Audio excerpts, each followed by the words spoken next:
Om Shanti. Good morning. आज हम सुनते हैं 19/7/21 के अनमोल मधुरमा वाक्य। आज सोमवार, प्यारे शिव बाबा हमें सोम रस पिलाते हैं। सोम रस अर्थात ज्ञान अमृत देते हैं।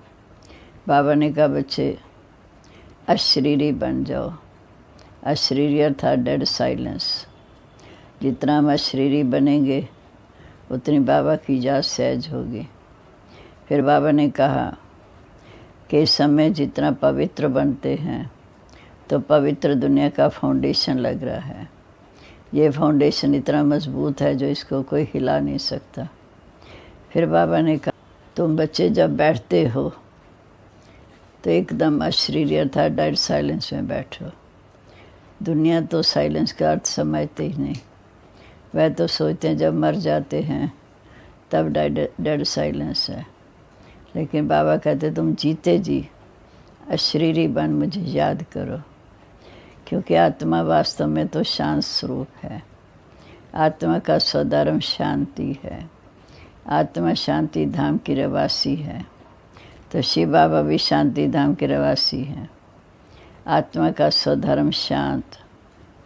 फिर बाबा ने कहा, वह हठ योगी तो प्राणायाम चढ़ा देते हैं। ऐसा सांस चढ़ाते हैं जो डेड साइलेंस हो जाती है। लेकिन यहाँ तो सब कुछ आत्मा करती है। आत्मा बैरिस्टर बनती, आत्मा डॉक्टर बनती। पर जहाँ बाबा कहते तुम सब आत्माएं मेरे बच्चे हो, तुम वर्षे के अधिकारी हो, तो जितना बाबा को याद करेंगे उतने हम ऊंच पद के अधिकारी बनेंगे। फिर बाबा ने कहा, हम बाबा के पास आते हैं स्वराज्य लेने, तो आत्मा को रजाई चाहिए। तो इस समय बेहद का बाप हमें बेहद की रजाई देते हैं। श्री कृष्ण को भी स्वराज्य मिला था। बचपन का नाम तो राधे कृष्ण, स्वयंवर के बाद लक्ष्मी नारायण बनते हैं। तो ये राज्य कहाँ से मिला? श्री कृष्ण के जन्म से पहले जन्म में शिव बाबा ने आकर हमें राजयोग सिखाया। ये राजयोग सिर्फ तुम बच्चे ही समझते हो, बाकी तो देहधारी इन बातों को समझते ही नहीं। तो बाबा ने कहा, जैसे कहानी भी बताते हैं कि शांति का गले में हार पड़ा था लेकिन ढूंढते बाहर थे। वास्तव में शांति हमारा स्वधर्म है। हम अपने मूल स्वरूप में स्थित हो जाएं तो हम शांत हैं। बाहर कहीं भी शांति मिलने से नहीं मिलेगी, क्योंकि शिव बाबा यह जो हमारा दुख हरता सुखदाता है, वे आकर हमें शांति की दुनिया था शांति धाम में ले जाते हैं। फिर सुख धाम में भेजते हैं जहाँ सुख भी और शांति भी है। अब हम सुनते हैं आज के मधुरमा वाक्य। बाबा ने कहा, मीठे बच्चे जीते जी शरीर से अलग हो जाओ। अशरीरी बन बाप को याद करो। इसको कहा जाता है डेड साइलेंस। प्रश्न है, तुम बच्चे अभी अपना फाउंडेशन मजबूत कर रहे हो। मजबूती किस आधार से आती है? पवित्रता के आधार से। जितना जितना आत्मा पवित्र अर्थात सच्चा सोना बनती जाती उतनी मजबूती आती। बाबा भी स्वराज्य का फाउंडेशन इतना मजबूत डालते हैं जो आधा कल उस फाउंडेशन को ही कोई हिला ना सके। तुम्हारे राज्य को कोई छीन नहीं सकता। गीत है, ओम नमो शिवाय, ओम शांति। बाबा कहते, मीठे बच्चे मुझे याद करो अर्थात अशरीरी बन जाओ। अशरीरी अर्थात डेड साइलेंस। जैसे मनुष्य मरते हैं तो डेड साइलेंस हो जाती है। कहते हैं इनका शरीर शांत हो गया, अर्थात आत्मा शरीर से अलग हो गई, ख़त्म हो गया। तुम भी बच्चे जान जब बैठते हो तो इसको भी डेड साइलेंस कहा जाता है। अशरीरी बन जाते हो। जीते जी अशरीरी बन जाओ। अपने को आत्मा समझ एक बाप को याद करो। तुम जानते हो कि ये है सच्ची शांति। वह लोग शांति को नहीं जानते, डेड साइलेंस का अर्थ ही नहीं जानते। डेड साइलेंस क्यों कहते हैं? याद दिलाते हैं कि कोई शरीर छोड़ गया तो शांत हो गया। तुम भी अशरीरी बन जाओ, शांत हो जाओ। बड़े बड़े लोग गांधी की समाधि पर जाते हैं, वहाँ जाकर कहेंगे डेड साइलेंस, अर्थात शांति में बैठो। तुमको भी मालूम है कि हम आत्मा भी शांत स्वरूप हैं। दुनिया को पता ही नहीं कि हम अपने स्वधर्म में टिक जाते हैं। हमारा स्वधर्म है शांत, हम आत्माएं भी शांत स्वरूप हैं। उसको ये पता ही नहीं, इसलिए शांति मांगते। दुनिया वालों को पता ही नहीं सच्ची शांति किसे कहा, इसलिए वे शांति मांगते हैं। आत्मा कहती है शांति चाहिए। आत्मा अपने स्वधर्म को भूली हुई है। वास्तव में आत्मा का स्वधर्म ही शांत है। फिर आत्मा क्यों कहती है शांति है? शरीरी होकर बैठ जाओ। वह तो हट से प्राणायाम चढ़ा देते तो जैसे मर जाते, उनको कहा जाता है आर्टिफिशियल शांति। तुम बच्चों को तो पता है कि हमारा स्वधर्म ही शांत है। तुम आत्मा स्वराज्य ले रही हो, आत्मा ही सब कुछ करती है। आत्मा ही बैरिस्टर बनती, डॉक्टर बनती, आत्मा ही कहती हमें राज्य चाहिए। आगे भी राज्य लिया था बाबा से, अब फिर लेने आए। मनुष्य इस समय देह अभिमान में बहुत दुखी हैं। अब तुम समझते हो कि हम आत्मा हैं, अपने परमपिता परमात्मा से स्वराज्य लेने आए हैं। तुम आत्मा को रजाई चाहिए। इस समय सभी अपना स्वराज्य मांगते हैं बेहद के बाप से। श्री कृष्ण को तो स्वराज्य था, फिर गुम हो गया। अब बाप आकर तुम आत्माओं को राज्य देते हैं। इसको कहा जाता है राजयोग। परमपिता परमात्मा राजयोग सिखाते हैं। मनुष्य देह अभिमान होने के कारण कहते हैं मैं फलाना हूँ, मैं देह को समझ लेते हैं। वास्तव में मैं आत्मा हूँ। आत्मा कहती है मैं ये चीज़ उठाती हूँ। फीमेल कहेगी मैं उठाती हूँ, मेल कहेंगे उठाता हूँ। वास्तव में आत्मा तो मेल है, तभी कहते आत्मा रूप में भाई भाई। मैं आत्मा बाप का बच्चा हूँ। आत्मा कहती है बाबा हम आपसे फिर से स्वराज्य लेते हैं। आत्मा को स्वराज्य देते हैं परमपिता परमात्मा। भक्ति और ज्ञान में देखो कितना फ़र्क है। शिव का मंदिर भी होता, सबसे जास्ती घंटे शिव के मंदिर में बजाते हैं, उनको जगाते हैं। जगाते तो सबको हैं, सवेरे सवेरे बैंड बाजे बजते। यहाँ बाप बच्चों को जगा कर देवता बनाते हैं। वह तो घंटे बजाते जगाने के लिए, यहाँ तो बाप आकर हम बच्चों को जगाते हैं कि बच्चे जागो, मुझे याद करो और मेरे से स्वराज्य का वर्षा लो। घंटे आदि जहाँ बजाने की कोई बात नहीं। बाप कहते हैं तुमको स्वराज्य चाहिए तो पहले पवित्र ज़रूर बनो। एम ऑब्जेक्ट बुद्धि में रहती है। एम ऑब्जेक्ट है मनुष्य देवता बनना। स्टूडेंट कहेंगे हम ये मैट्रिक पास करेंगे, ये करेंगे। सन्यासी चाहेंगे हमको शांति मिले। एक कहानी भी है ना, रानी के गले में हार पड़ा था, ढूंढती थी बाहर, तो वह भी शांति को बाहर ढूंढते हैं। परंतु आत्मा तो स्वयं ही शांत स्वरूप है। आत्मा अपने स्वधर्म को भूल अपने को शरीर समझ बैठी है। बाप फिर स्मृति दिलाते हैं कि मीठे बच्चे तुम वास्तव में आत्मा हो। तुम आत्मा ने 84 जन्म भोगे हैं। ये बातें दूसरा कोई समझा न सके। बाप कहते तुम अपने जन्मों को नहीं जानते हो, मैं बताता हूँ। तुम हो ब्रह्मा कुमार कुमारियाँ। बाबा ने समझाया सिवाय पवित्रता के ज्ञान की धारणा हो नहीं सकती। सिवाय पवित्रता के ज्ञान की धारणा हो नहीं सकती। कहते हैं ना, शेरनी के दूध के लिए सोने का बर्तन चाहिए, इसमें भी बुद्धि रूपी सोने का बर्तन चाहिए। आत्मा बाप को याद करने से सच्चा सोना बन जाती है। बाप भी सच्चा सोना है। आत्मा बाप को याद करती है तो ज्ञान आ जाता है। तुम सच्चा सोना पवित्र थे, सतयुग में तुम पवित्र थे। ये ज्ञान का असर किसी को होता नहीं। बाबा कहते मैं आया हूँ तुम बच्चों को अपना स्वराज्य देने। ये स्वराज्य मिलेगा तब जब पुरानी सृष्टि का अंत और नई सृष्टि की आद होगी। मनुष्यों को हद की रजाई है, बेहद की रजाई मनुष्यों को मिलती नहीं। विश्व का मालिक बन न सके, तुम बनते हो बाप द्वारा। दुनिया में विश्व का मालिक कोई बन न सके, तुम बच्चे बनते हो बाप की श्रीमत पर चलकर। भगवान बाप की तुम्हारी 84 जन्मों का मालूम है, क्योंकि बाप ही जानते हैं कैसे हमने 84 जन्म लिए। देवताएं अपने जन्मों को जान नहीं सकते। अगर वह भी जान जाए तो दुखी हो जाएं कि अब सीढ़ी उतरनी पड़ेगी।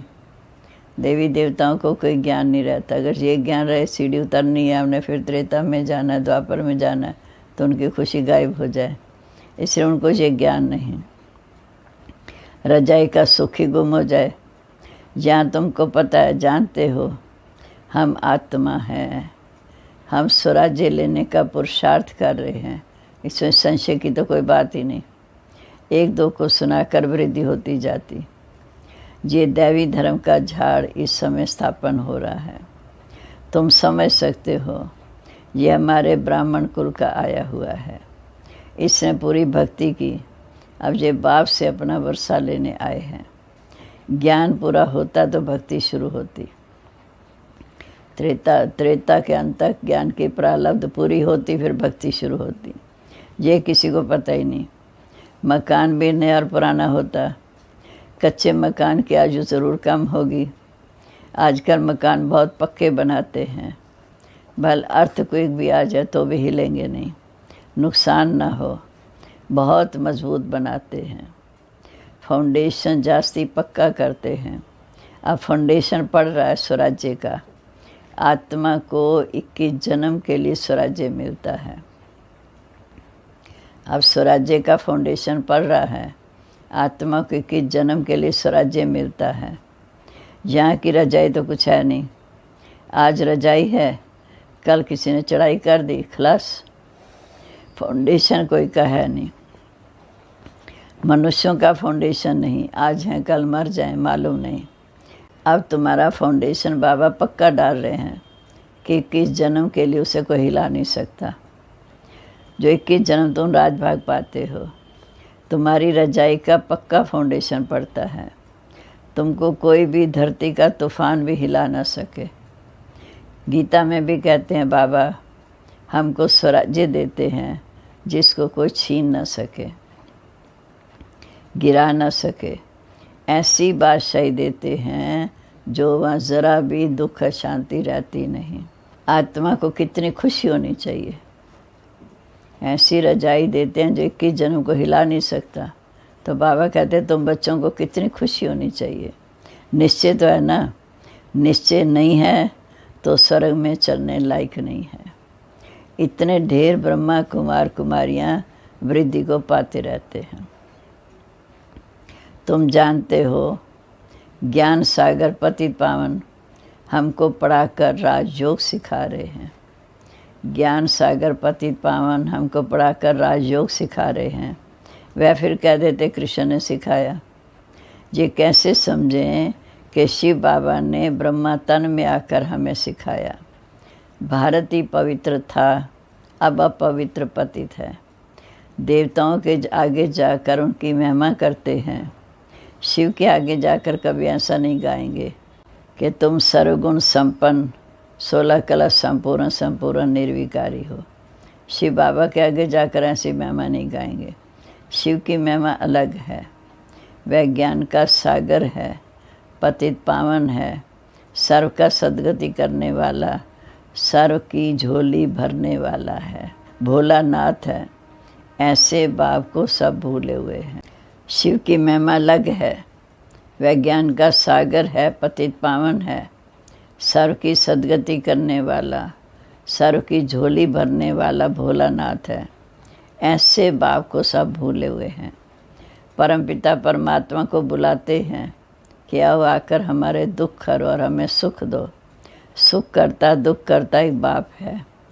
उनकी श्रेष्ठ मत है, वो है श्री श्री भगवान की श्रीमत। जिससे तुम बच्चे भी श्रेष्ठ बनते हो। गवर्नमेंट भी कहती है कि भ्रष्टाचारी दुनिया है, अब श्रेष्ठ कौन बनावे? भ्रष्टाचारी दुनिया को श्रेष्ठ कौन बनाए? पता ही नहीं पड़ता। समझते हैं साधु लोग बनाएंगे, परंतु वह तो श्रेष्ठ बना नहीं सकते। ये तो बाप का काम है। पहले एक राजा के हुक्म पर चलते थे। सतयुग में तुमको कोई वजीर आदि की भी आवश्यकता नहीं। बादशाह में इतनी ताकत रहती है, वजीर का नाम गाया नहीं जाता। तुम समझते हो हमने विश्व का राज्य चलाया था, विश्व के मालिक बन राज्य चलाया था, ऐसे फिर जाकर चलाना है। पहले भी चलाया था, फिर जाकर चलाना है। जैसे चलाया था बराबर सतयुग में श्री लक्ष्मी नारायण का राज्य था। हर एक को अपनी अपनी राजधानी मिलेगी। कृष्ण की अपनी राजधानी होगी, दूसरे भी होंगे राजाएं। कम से कम 8 तो हैं, फिर 8 भी हैं, 108 भी हैं। आगे चल सब पता पड़ता जाएगा। ऐसे नहीं कि जो पिछाड़ी में ज्ञान देना होगा अभी देंगे, नहीं। जो जिएंगे बाप ज्ञान देते रहेंगे। ये नहीं है कि अंत का ज्ञान पहले दे देंगे, नहीं। जो जीते रहेंगे बाबा ज्ञान देते रहेंगे। देना ही है, ड्रामा में नूंद है। परमात्मा का भी पार्ट है ज्ञान देने का। ये ज्ञान देने का पार्ट अभी नूंदा हुआ है। बाबा कहते आगे चल, तुम बहुत कुछ समझने वाले हो। दिन प्रतिदिन समझाते रहते हैं। ये भी पता चले कि हम वहाँ राजधानी कैसे करते हैं, संबर कैसे होता। तुम ध्यान में जाते हो, वैकुंठ में जाकर देखते भी हो कि कैसे संबर होता, कैसे राजधानी चलती, कैसे वहाँ सोने के महल हैं। वहाँ तो सोना ही सोना है। अपने को पारसपुरी में देखते हो, सोने की ईंटों के मकान बन रहे हैं। समझते हैं थोड़ी सी ईंटें ले जाएं, फिर नीचे उतरते हैं तो अपने को यहाँ देखते हैं। वो तो वहाँ की वहाँ रह गई, साक्षात्कार हुआ। मीरा भी ध्यान में अपने को रास करते कृष्ण के साथ देखती थी। तुम सूक्ष्म वतन में जाते हो, वहाँ हड्डी मांस का शरीर नहीं, फरिश्ते बन जाते। ब्रह्मा का भी सूक्ष्म शरीर देखने में आता है, यही फिर फरिश्ता बनते हैं। जो ब्रह्मा इस समय साकारी दुनिया में है, फिर इनकी संपूर्ण स्वरूप है फरिश्ता। तुम बगीचा आदि देखते हो, ये तो बाप सिर्फ साक्षात्कार कराते हैं। तुम कहते हो बाबा हमको शुभी रस पिलाते हैं। अब सूक्ष्म वतन में तो पिला न सके। फल फूल वैकुंठ में तो बड़े फर्स्ट क्लास होते हैं, सूक्ष्म वतन में तो बगीचा भी नहीं होगा। तुम जानते हो कि बगीचे में गए, फिर वहाँ प्रिंस था, वह तो वैकुंठ हो गया। वैकुंठ के वैभव यहाँ मिल नहीं सकते, क्योंकि सतयुग की नई दुनिया के वैभव यहाँ मिल नहीं सके। वहाँ तो फर्स्ट क्लास वैभव होते। बाप कहते मीठे बच्चे, हम तुमको वैकुंठ का मालिक बनाते हैं। यहाँ तो दुख ही दुख है। कोई ऐसा मनुष्य नहीं, कोई ऐसा नहीं कहेगा हे भगवान हमें दुखों से छुड़ाओ। सतयुग में तो सुख ही सुख है। वहाँ कोई ऐसा नहीं कहेगा कि हे भगवान हमें दुख से छुड़ाओ। दुख में याद करते हैं। कृष्ण के पुजारी कहेंगे कृष्ण कहो, हनुमान के पुजारी कहेंगे हनुमान की जय बोलो। यहाँ तो बाबा कहते मीठे बच्चे निरंतर मुझे याद करो। ऐसा याद करो जो अंतकाल कोई की स्मृति न आए।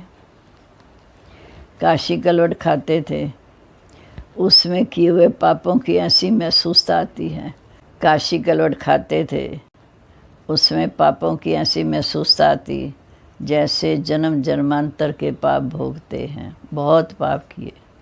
इसको कहा जाता है पाप आत्माओं की दुनिया। आत्मा पापी है। आत्मा ही बाप को बुलाती है, हे परमपिता परमात्मा, हे परम धाम में रहने वाले शिव बाबा। उनका श्री नाम तो एक ही है, शिव बाबा। वो है आत्माओं का बाप। रुद्र के साथ शालिग्राम शब्द शोभता नहीं, शिव और शालिग्राम शोभता है ना। वो भी शिव बाबा है, लेकिन रुद्र और शालिग्राम अच्छा नहीं लगता। शिव बाबा और शालिग्राम, शिव का मिट्टी का लिंग बनाते तो शालिग्राम भी बनाते। पतित पावन तो वही है ना, जहाँ जग भी रहते हैं। भारत सबसे ऊंच है, परंतु देवता धर्म को भूल गए हैं। भारत सबसे ऊंचा है, भारत में ही देवी देवताएं राज्य करते थे, परंतु देवता धर्म को भूल गए। तुम्हारा आदि सनातन देवी देवता धर्म बहुत सुख देने वाला है, वह तो चलाना चाहिए।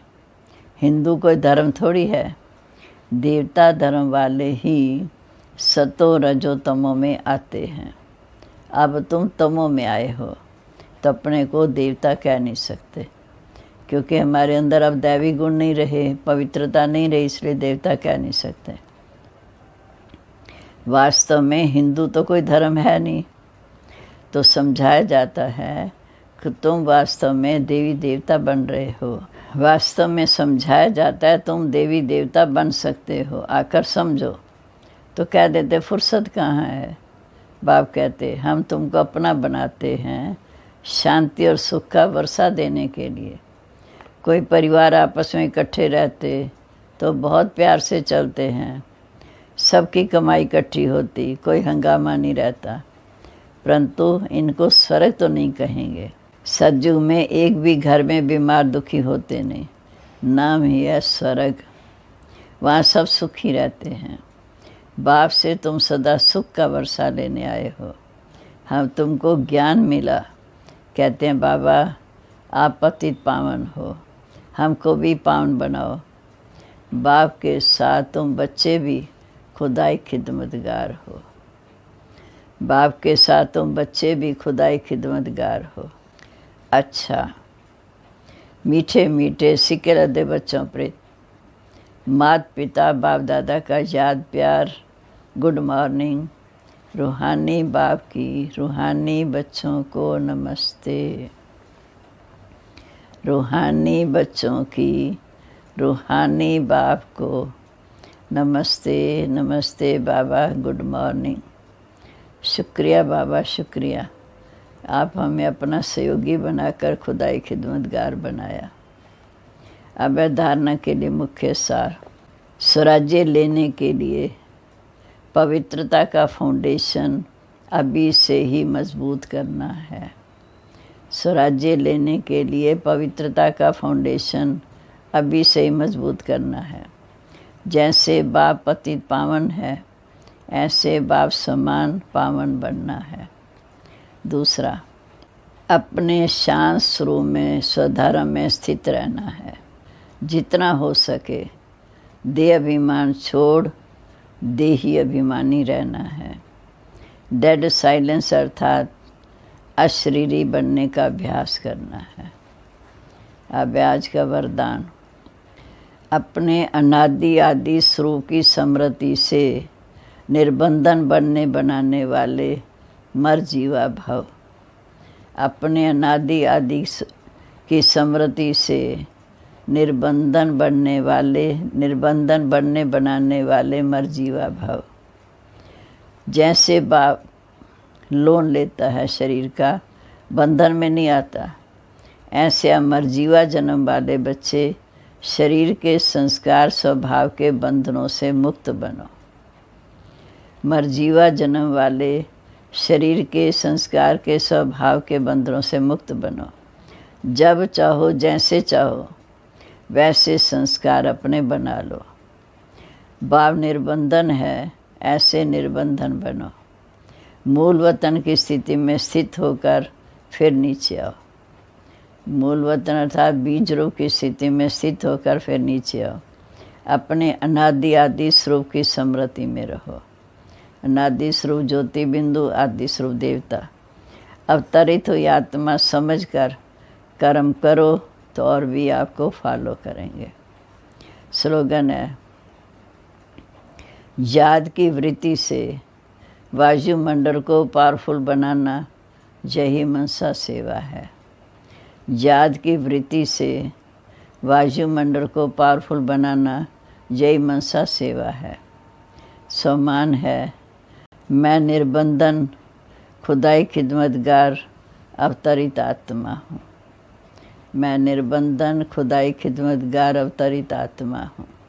ओम शांति। वरदान बोलेंगे। अपने अनादि आदि स्वरूप की स्मृति से निर्बंधन बनने बनाने वाले मर जीवा भव। स्लोगन। याद की वृत्ति से वायुमंडल को पावरफुल बनाना यही मनसा सेवा है। सम्मान है, मैं निर्बंधन खुदाई खिदमतगार अवतरित आत्मा हूँ। मुरली का सार है। बाबा कहते मीठे बच्चे, जीते जी शरीर से अलग हो जाओ। अशरीरी बन बाप को याद करो, इसको कहा जाता है डेड साइलेंस।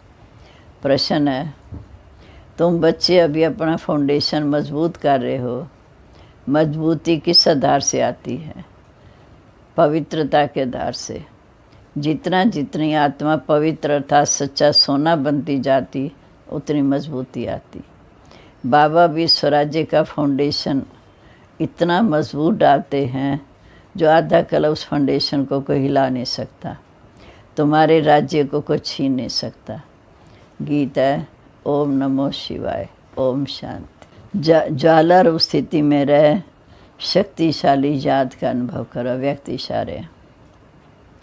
जैसे सूर्य की किरणें फैलती हैं, वैसे ही मास्टर सर्वशक्तिवान की स्टेज पर शक्तियों व विशेषता रूपी किरणें चारों ओर फैलानी अनुभव करें।